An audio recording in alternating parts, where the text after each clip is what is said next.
Hello everyone, welcome to Pep and Prep Talks.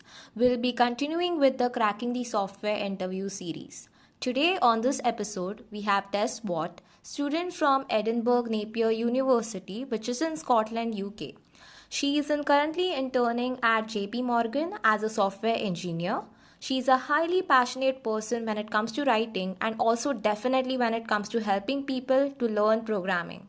So do check out her YouTube channel, Techie Tessie, and with that, let us start an amazing episode. So, welcome, Tess, to Pep and Prep Talks. Really excited to know about your whole experience about the placements. Hi, thank you for having me. Yeah. So, let us start with the questions now, shall we? Yeah, Okay. So, how are your feelings like about the placement process before getting placed? before getting placed, it all seems very overwhelming, and I didn't really know where to begin. But I think it's important to stress that that's completely normal, and it's important just to take everything one step at a time.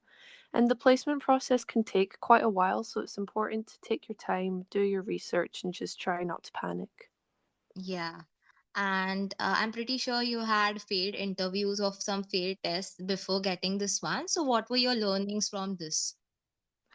Um, yeah, I had a few interviews before which didn't go as well, but I think it's important to note that even if you don't know the answer to a question in the interview, that's completely okay as long as you just try to answer their question.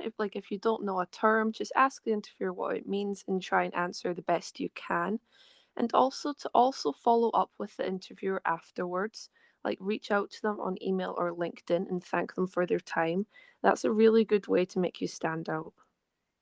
Okay, good. And what was the process of selection for JP Morgan? First, you send in a standard application with your resume. Then, if they like that, they'll send you a link to answer some behavioral questions, which are what you would do in certain work related scenarios. Okay. Next is the exciting part where there's a coding challenge where you've Okay. to answer two problems and you've to take the interviewer through your code step by step. Okay. And then afterwards, the last thing are two face to face interviews. One behavioral, which is getting to know your personality and it's more informal. And the second interview is technical, which is answering technical questions about your knowledge of the field. Okay. And can I ask what was the difficulty level of the coding round? I'd say they're around easy to medium level. Like there are practice websites such as LeetCode, and they have easy, medium, and hard. I'd say they're within the easy and medium range. Okay. And in the technical rounds, what kinds of questions were asked? They were asking about things like data structures and algorithms, what programming languages you're fluent in, things like that. Okay. And how did you answer in those interview rounds? In these interviews, there's a method called the STAR method, which I find really helpful. And STAR stands for situation, task, action, and result. So it's Okay. important to have like a bank of scenarios in your heads where you can talk about when you faced a difficult situation and what actions you took to resolve that problem. I see. And do you have any resume or portfolio tips?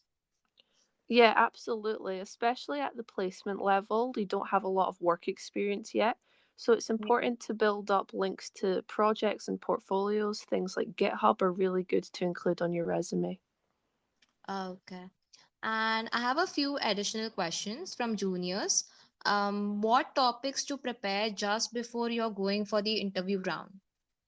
I'd say, on one hand, research the company you're interviewing for, research into them. And on the other hand, research into the technologies you're really interested in, the really basics of the language you want to use, data structures and algorithms, that sort of thing. Okay. And if you give the interview and do not hear back from them, how to reach out to the interviewers and gain feedback? Absolutely. LinkedIn is a really great way to do that. It's easy just to find your interviewer's name and just send them a quick message. But if not, email's always a good way to go. Okay, okay. And would you tell us how many months before you were preparing for the getting an internship? Like for 5 months before, or like just when the company started coming, something like that? Sure, I'd say I prepared for about 2 or 3 months beforehand, practicing my coding and preparing for interview questions and stuff. So about 2 to 3 months. Okay. And any specific topics you would like to suggest to people that they should be prepared in this before going for the placements? I think I'll stress again to really research the companies that you're applying for. Like, don't just say generically, because for each interview, you're going to be talking about each individual company. So, really focus on the company values and the company culture. Okay, okay. Great then. Any final advice you would like to give the people who are attending the placement process? I'd say just take it one step at a time. It gets hard, it's up and down, but it's all about consistency and you'll eventually get there. Okay, great, great.